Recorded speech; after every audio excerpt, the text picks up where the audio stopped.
ገንዘባችሁን ለመብላት ያሰፈስፉ አጭበርባሪዎች ነቄ በሉ እንዳትበሉ። አሁን እየተለመደ የመጣው የማጭበርበርና የማታለል ወንጀል ከፍተኛ ችግር እየፈጠረ ይገኛል። በየዕለቱ ተበላን የሚል ለቅሶና ምሬትን መስማት የለመድነው ይመስላል። ከተጭበረበሩትና የዓመታት ድካማቸውን ከተዘረፉት በርካታ ተጎጂዎች መካከል በደረሰባቸው ከባድ ድንጋጤ ምክንያት ሀብት ንብረታቸውን ያጡ፣ ጤንነታቸው የተቃወሰ፣ አልፎ ተርፎም ትዳራቸው የተበተነ ወገኖች ቁጥር ቀላል አይደለም። ታዲያ በዚህ አጭር ቪዲዮ የማጭበርበሪያ ስልቶችንና መደረግ ያለበትን ጥንቃቄ እነግራችኋለሁ። ቻናሉን ሰብስክራይብ አድርጉ፣ ከመጨረሻው ተከታተሉ። በእርግጥ ጥሩ የማንቂያ ደወል እንደሚሆናችሁ አምናለሁ። በዚህ ዘመን ከምናያቸው የማጭበርበሪያ ዘዴዎች መካከል ወደ መጀመሪያው እንለፍ። አንደኛው የኦንላይን የአስማትና ጥንቆላ ማስታወቂያዎችና ተያያዥ ማታለሎች። በአሁኑ ወቅት በኢትዮጵያ ማህበራዊ ሚዲያዎች ቴሌግራም፣ ፌስቡክ እና ዋትሳፕ ላይ የሚንቀሳቀሱና ራሳቸውን መርጌታ መምህር ብለው የሚጠሩ ግለሰቦች የሚመሩት የተደራጁ የኦንላይን ማጭበርበሪያዎች ቁጥራቸው ከጊዜ ወደ ጊዜ እየበዛ መጥቷል። እነዚህ አጭበርባሪዎች እንደ መስተፋቅር፣ የሀብት፣ የሎተሪ ዕጣ ለማሸነፍ፣ የቪዛ ማግኛ፣ የገበያ መሳቢያና የመሳሰሉትን የሐሰት ተስፋዎች በመስጠት ስነልቦናዊ ጫናዎችን በመፍጠር ሰዎችን ያጠምዳሉ። ለማሳመኛነትም እንድታምኗቸው ለማድረግ በሰው ሰራሽ አስተውሎ ወይም ኤአይ የተሰሩ የጠመጠሙ መሰል ሰዎችን ፎቶ ያሳያሉ። የጥንታዊ ብራናዎችን ፎቶግራፍና የሐሰት ምስክሮችን በመጠቀም እንድታምኑ ያደርጋሉ። ከዛም ያጠመዱት መረብ ውስጥ የገቡ የዋሃዎችን በውስጥ መስመር ካገኙ በኋላ የሚጀምሩት የእናትህን ስም ንገረንና ኮከብ ይፈተሽ በሚል የማታለል ተግባራቸውን ይጀምራሉ። ከዚያም ለእጽዋት መግዣ በሚል ሰበብ በመጀመሪያውኑ ቅድመ ክፍያ በባንክ ወይም በቴሌብር ያስከፍሏቸዋል። በመጨረሻም ለተለያዩ መስዋዕት የሚሆን የበግ፣ የፍየል፣ የበሬ እና የመሳሰሉት ብር ያስፈልጋል በሚል ተከታታይ ሰበቦችና ማስፈራሪያዎችን በመደርደር ለማሰብ እንኳ እድል ሳይሰጡህ ሙልጭ አድርገው ያለምንም ርህራሄ ይግጡሃል። ከብዙ መበላት በኋላ አካውንታቸውን ብሎክ በማድረግ ዱካቸውን ያጠፋሉ። ስልክ ከደወልክ የደወሉላቸው ደንበኛ የሚል ድምጽ ታገኛለህ። አሳዛኙ ነገር ሰለባ የሆኑ ሰዎች ጥፋቱ የራሴ ነው በሚል የጥፋተኝነት ስሜት ውስጥ ስለሚወድቁ ለሌሎች ሰዎች ለማማከር እንኳን ድርጊቱ ያሳፍራቸዋል። ለሕግ አካላት ሪፖርት ለማድረግም በብዙ ምክንያቶች ይቸገራሉ። ይህ በአሁኑ ወቅት በስፋት እየተሰራጨ ያለ አደገኛ የማጭበርበሪያ ዘዴ በመሆኑ እባካችሁ እንዳትበሉ ተጠንቀቁ።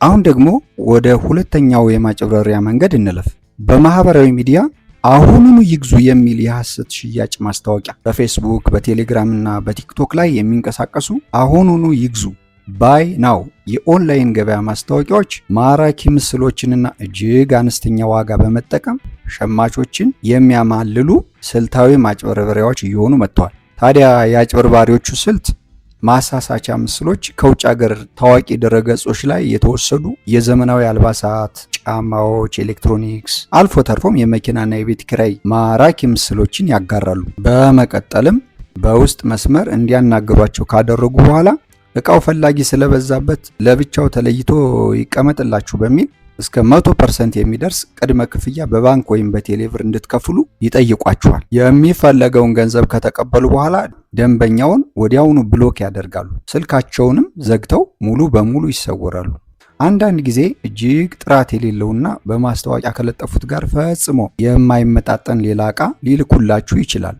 ይሁንና በሀገራችን ውስጥ እውነተኛ የንግድ ፍቃድ ያላቸውና አስተማማኝ የቴክኖሎጂ መዋቅር የዘረጉ ታዋቂ የኦንላይን የገበያ አማራጮች መኖራቸውን መዘንጋት የለብንም። እነዚህ ተቋማት በህጋዊ መንገድ የሚንቀሳቀሱና እምነት የሚጣልባቸው ናቸው። ታዲያ እዚህ ጋር የማስጠንቀቂያ መልእክት በቀጥታ የሚመለከተው በቴሌግራም፣ በፌስቡክ፣ በቲክቶክ የሚንቀሳቀሱ ያልተረጋገጡ ገጾችና ምንም አይነት ህጋዊ የንግድ ፍቃድና ቋሚ አድራሻ ሳይኖራቸው የሚሰሩ የማጭበርበሪያ መረቦች እንደሆነ ታሳቢ ይደረግ።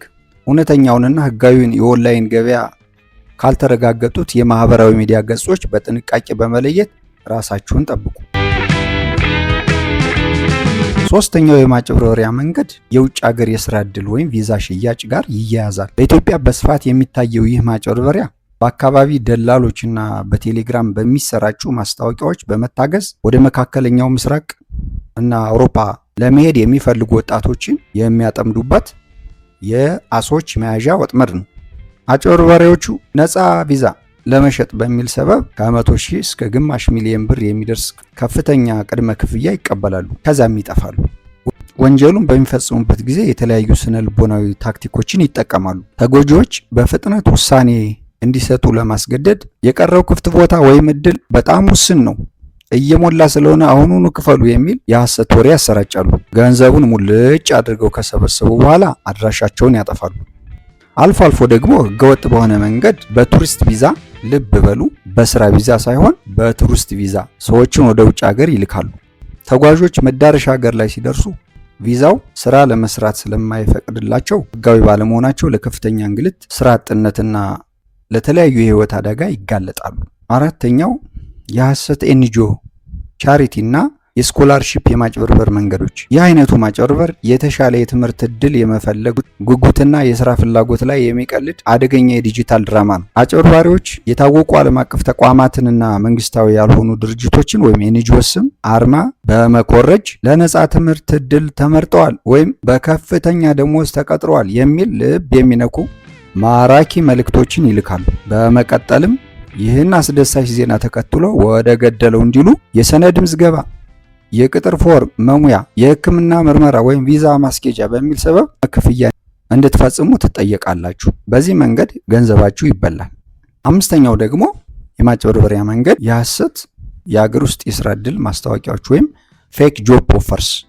አጭበርባሪዎች ከፍተኛ ደሞዝና ምቹ ሁኔታዎችን የሚያቀርቡ የስራ ማስታወቂያዎችን በማህበራዊ ሚዲያ ወይም በኢሜይል ያሰራጫሉ። ስራውን ለማግኘት በሚል ሰበብ ለስልጠና፣ ለዩኒፎርም፣ ለቅጥር ፎርም መሙያ ወይም ለሌላ ክፍያ አስቀድማችሁ ገንዘብ እንድትልኩ ትጠየቃላችሁ። ዋናው ዓላማ የእናንተን ገንዘብና የግል መረጃ መስረቅ ነው። ስድስተኛው የማጭበርበር መንገድ ደግሞ የሎተሪ የሽልማትና የፍቅር ግንኙነት ጋር ተያይዞ የሚደረግ ማጭበርበር ነው።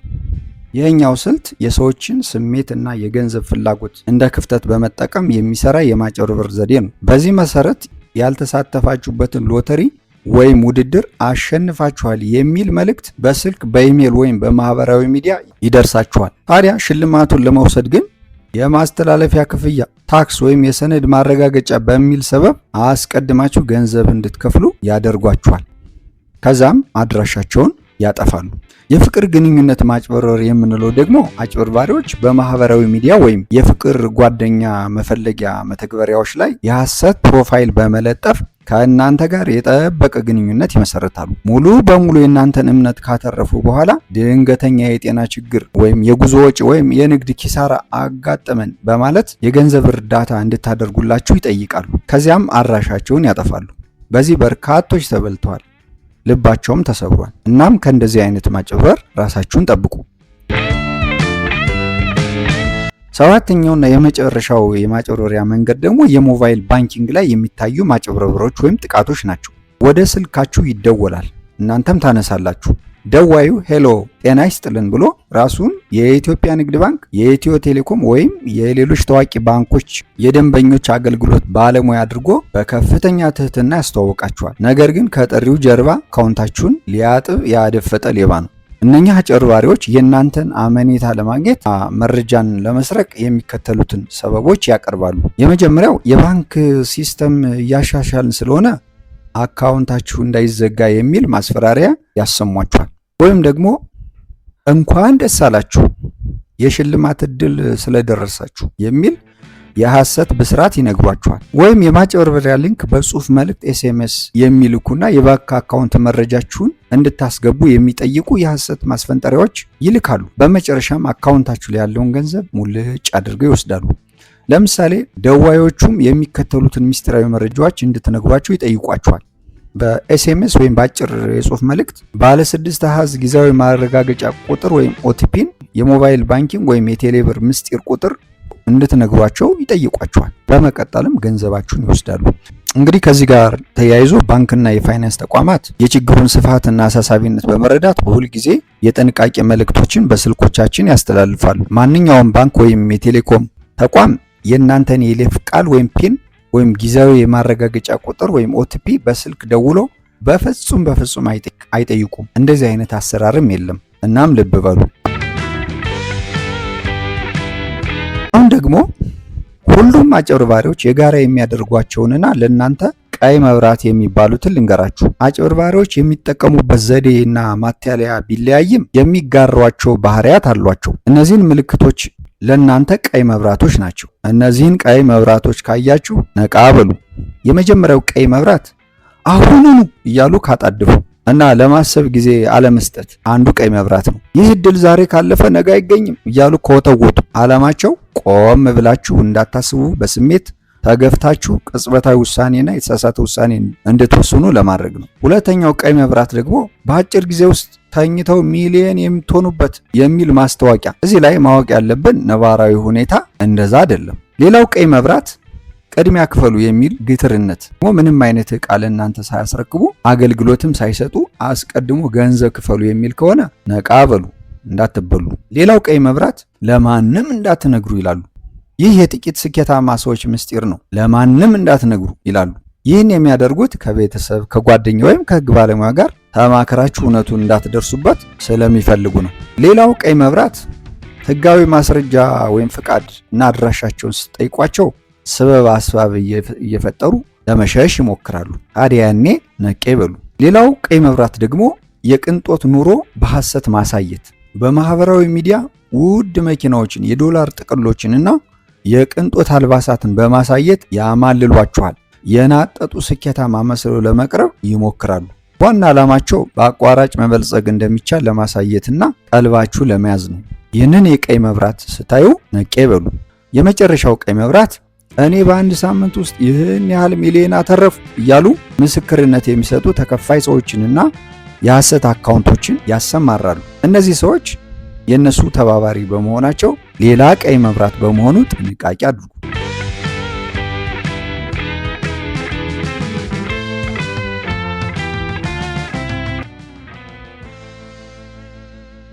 ለማጠቃለል ገንዘባችሁ ለመብላት ካሰፈሰፉ አጭበርባሪዎች ለመጠበቅ ሁል ጊዜ ተጠራጠሩ። ሊሆን የማይችል የተጋነነ ቅናሾችን፣ ሽልማቶችን፣ የሥራ ዕድሎችን አትመኑ፣ አጣሩ። ቀድማችሁ ገንዘብ አትክፈሉ። ማንኛውንም ክፍያ ከመፈጸማችሁ በፊት የተቋሙን ወይም የግለሰቡን ትክክለኝነት በሌላ መንገድ አረጋግጡ። የግል መረጃችሁን አትስጡ። የሚጠቅማችሁን ትምህርት እንዳገኛችሁ አምናለሁ። በድጋሜ ቪዲዮውን ላይክ እና ሼር ማድረግ እንዳትረሱ። በሌላ ዝግጅት እስክንገናኝ ሰላም።